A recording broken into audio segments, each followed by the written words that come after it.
기도하겠습니다. 하나님 감사합니다. 죄인이었던 우리를 십자가에서 예수와 함께 죽게 하시고 또 하나님의 생명으로 영원한 생명을 주신 주님의 은혜에 감사드립니다.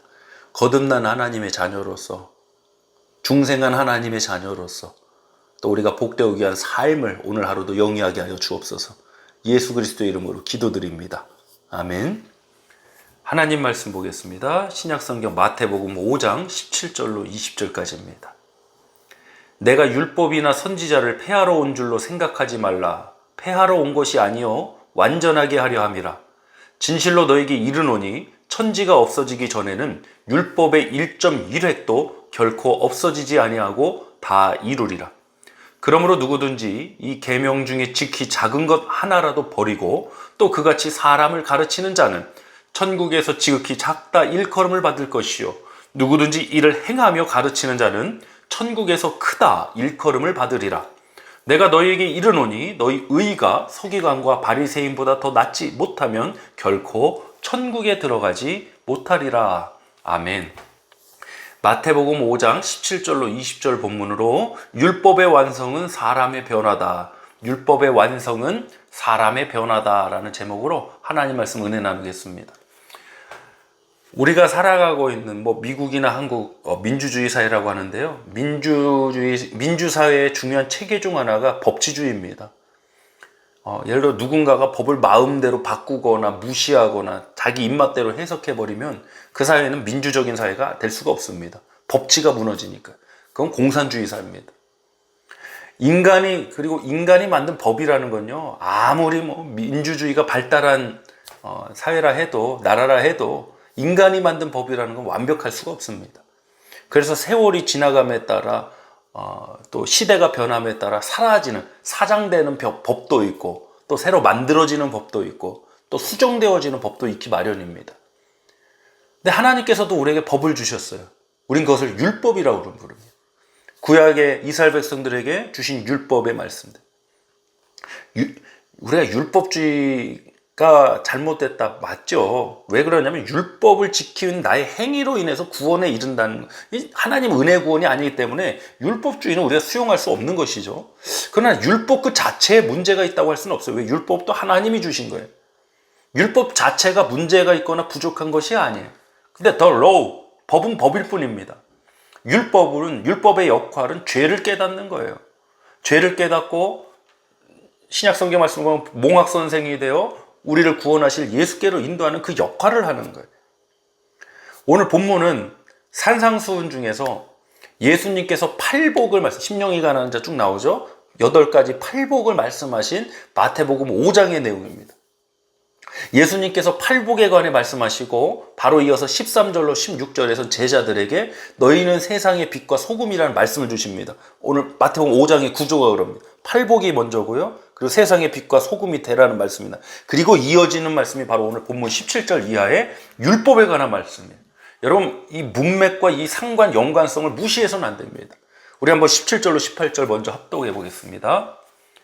내가 율법이나 선지자를 폐하러 온 줄로 생각하지 말라. 폐하러 온 것이 아니요 완전하게 하려 함이라. 진실로 너에게 이르노니 천지가 없어지기 전에는 율법의 1.1획도 결코 없어지지 아니하고 다 이루리라. 아멘.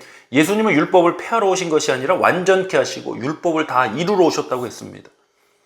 물론 십자가 사건을 통한 구속의 역사를 말씀합니다. 또한 십자가, 죄사함의 역사, 부활, 믿음, 구원, 거듭남, 중생, 이 모든 것이 사실은 연속적이고 연결된 사건 속에 있는 것이죠. 여러분 보세요. 율법을 지켜야 될 존재가 누굽니까? 사람입니다. 사실 마태복음 5장에서도 팔복이지만 심령이 가난한 자, 마음이 청결한 자, 의의 주로 목마른 자, 사람에 관해 말씀하세요. 그리고 너희는 세상의 빛과 소금이라 사람에 관해 말씀하세요. 그리고 오늘 나오는 이 본문 말씀에서 율법을 완성하러 오셨다. 결국 율법의 완성은 어디에 있을까요? 율법의 부족한 점을 메꾸고 수정하고 이러는 게 율법의 완성입니까? 아닙니다, 여러분. 바로 예수 그리스도를 믿음으로 통한 거듭난 중생, 사람의 회복, 사람의 변화에 있는 것입니다. 존재의 변화인 거죠.